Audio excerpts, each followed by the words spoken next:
नमस्कार, मैं आश्रुति। आप देख रहे हैं नेक्स्ट 9 न्यूज।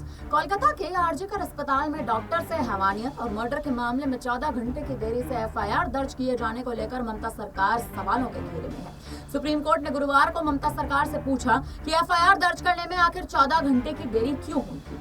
सुप्रीम कोर्ट ने घटना की सूचना की, पुलिस की जनरल डायरी एंट्री, आपराधिक मौत की प्रविष्टि और एफआईआर दर्ज करने के समय में विसंगतियों पर बंगाल सरकार पर सीधे सवाल करे हैं, सीधे प्रश्नों की बौछार की है, मामले को गंभीर बताया है। सुप्रीम कोर्ट का कहना है कि रिकॉर्ड देखने से पता चलता है कि पोस्टमार्टम होने के बाद अप्राकृतिक मौत की प्रविष्टि दर्ज की गई है। यानी इसका सीधा मतलब यह है कि मौत हुई तो फिर अप्राकृतिक मौत की एंट्री उसके बाद कैसे नहीं की गई। पुलिस ने जो प्रक्रिया अपनाई है वह आपराधिक कानून में नहीं होती। जस्टिस पौडेवाल का कहना है कि उन्होंने 30 वर्ष के करियर में ऐसा नहीं देखा। कोर्ट के सवालों पर कई बार बंगाल की पैराकेरी कर रहे वरिष्ठ वकील कपिल सिब्बल को हिरासत में लेने की तमाम जो मुद्दे हैं वो लगातार उठाए जा रहे हैं। बंगाल सीएम ममता बनर्जी के खिलाफ भी लोगों का गुस्सा देखने को मिल रहा है। टीएमसी से ही उन्हें विरोध का सामना करना पड़ रहा है।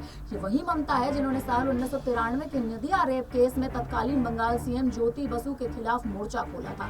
कोलकाता में 8 से 9 अगस्त की रात आरजीकर मेडिकल कॉलेज में ट्रेनी महिला डॉक्टर के रेप और हत्या के मामले में भले ही जांच सीबीआई कर रही हो, लेकिन बंगाल पुलिस ने शुरुआती 5 दिनों में इतनी कहीं ना कहीं छेड़खानी कर दी है कि सुप्रीम कोर्ट में चीफ जस्टिस की बेंच को यह कहना पड़ रहा है कि 30 साल में ऐसी लापरवाही नहीं देखी। मतलब साफ है कि अदालत को इस घटना में कोलकाता पुलिस की भूमिका पर पूरा संदेह हो रहा है। पश्चिम बंगाल की मुख्यमंत्री ममता बनर्जी के शासन वाली कोलकाता पुलिस की जांच प्रक्रिया, पुलिस का भरोसा, सुरक्षा सब कुछ संदेह के दायरे में आ चुकी है।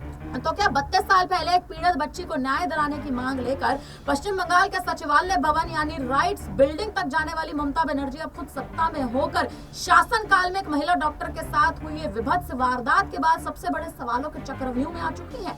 8 से 9 अगस्त की रात आरजीकर मेडिकल कॉलेज के भीतर ट्रेनी महिला डॉक्टर के साथ जो हुआ वो कहीं ना कहीं रेप और मर्डर का ये मामला अब भरोसेमंद नहीं माना जा रहा है बंगाल की पुलिस के मायने देखा जाए तो। कोलकाता पुलिस को डॉक्टर की सुरक्षा करने लायक भी नहीं माना जा रहा। कोलकाता पुलिस को पहले 5 दिन की जांच में भयानक लापरवाही देखी गई है। यहाँ तक कि ये तक देखा गया है कि बंगाल सरकार पर भरोसा करना भी अब मुश्किल होता जा रहा है। जहाँ खुद बंगाल सरकार और सरकारी मशीनरी आरजीकर मेडिकल कॉलेज में हुई वारदात के बाद सवालों के कटघरे में आ चुकी हैं, तो इसी बीच ममता ने भी सीधे आप प्रधानमंत्री मोदी को चिट्ठी लिखी है।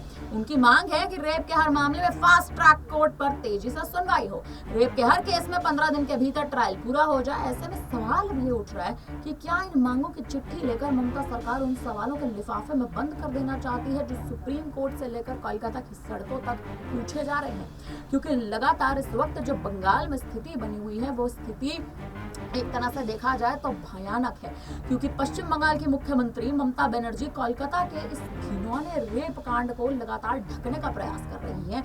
और इसी बीच तमाम अगर देखा जाए तो नेता, चाहे भारतीय जनता पार्टी के हों, चाहे कांग्रेस के हों, टीएमसी पे सवाल भी उठा रहे हैं। ममता बनर्जी की रणनीतियों पर सवाल उठा रहे हैं। खुद मुख्यमंत्री सड़कों पर आ रही हैं, प्रदर्शन कर रही हैं। तो सवाल ये है कि अगर आप प्रदर्शन कर रही हैं तो आखिर इस मामले की कार्यवाही कैसे होगी। मुख्यमंत्री के तौर पर आपको अपने बयानों पर टिके रहना चाहिए, लेकिन आप सड़कों पर आकर विरोध प्रदर्शन में जुट चुकी हैं।